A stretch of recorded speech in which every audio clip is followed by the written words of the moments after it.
आज परसेंटेज का एक नया कॉन्सेप्ट स्टार्ट करते हैं। कॉन्सेप्ट है, अगर खर्चा यानी कि एक्सपेंडिचर जो है वो फिक्स हो या कांस्टेंट वैल्यू हो तो प्राइस और कंजप्शन में क्या रिलेशन होगा। ठीक है, तो हम मान लेते हैं कि कोई आर्टिकल है जिसका प्राइस में 30% की वृद्धि हो रही है। ठीक है, तो 30% की फ्रैक्शन वैल्यू क्या आ जाएगी, 3/10। ठीक है, तो यहां हमें प्राइस का रेशियो मिल जाएगा। अगर पहले कोई चीज 10 रुपए पर केजी था तो अब वो 13 रुपए पर केजी हो गया। ठीक है, तो हमें कंजप्शन का रेशियो निकालना है। तो कंजप्शन का रेशियो निकालने के लिए सबसे पहले हमें कांस्टेंट वैल्यू चाहिए। तो हम 10 और 13 का एलसीएम ले लेते हैं। तो 10 और 13 का एलसीएम क्या होगा, 130। अब देखो, मान लो मेरे पास 130 रुपए है, तो 10 रुपए पर केजी के अकॉर्डिंग कितने केजी आर्टिकल आएगा, 13 केजी।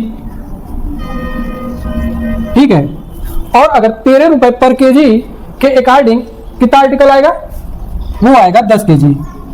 तो हमें क्या देखने को मिल रहा, हमें देखने को मिल रहा जो प्राइस का रेशियो है वो कंजप्शन के रेशियो के अपोजिट है।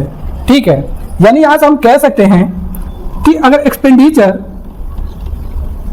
फिक्स हो या कांस्टेंट वैल्यू हो तो जो प्राइस का रेशियो हो, यानी प्राइस हम मान ले रहे हैं कि x रेशियो y है, तो कंजप्शन का रेशियो हमारा हो जाएगा y रेशियो x।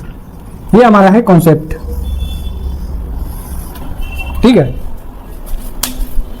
चलते हैं अपने क्वेश्चन की ओर। क्वेश्चन दे रहा पेट्रोल का मूल्य 10% बढ़ता है, यानी जो प्राइस है उसमें 10% की वृद्धि हो रही है, यानी 1/10। आगे दे रहा एक कार मालिक को अपनी खपत में कितने प्रतिशत की कमी करनी चाहिए, यानी खपत यानी कंजप्शन में प्रतिशत परिवर्तन पूछ रहा। आगे दे रहा ताकि उसका कुल बजट ना बिगड़े, यानी कि खर्च स्थिर रहे, यानी जो एक्सपेंडिचर है वो बोल रहा कि फिक्स है।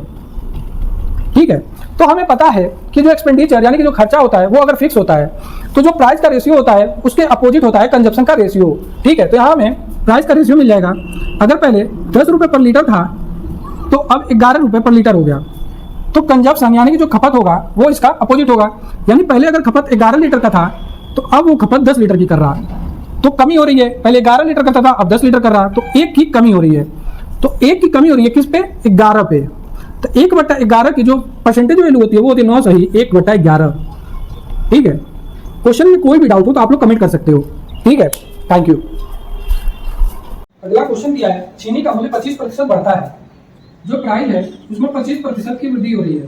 25% का मतलब 1/4।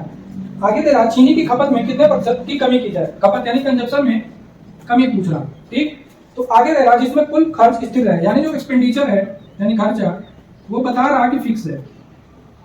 ठीक है, तो जब एक्सपेंडिचर फिक्स है तो जो प्राइस का रेशियो होगा, यानी अगर पहले 4 रुपए पर केजी था तो अब 5 रुपए पर केजी हो गया, तो जो खपत यानी कि जो कंजप्शन होगा प्राइस का अपोजिट होगा। यानी अगर पहले वो 5 केजी सामान खरीदता था तो अब वो 4 केजी खरीदेगा।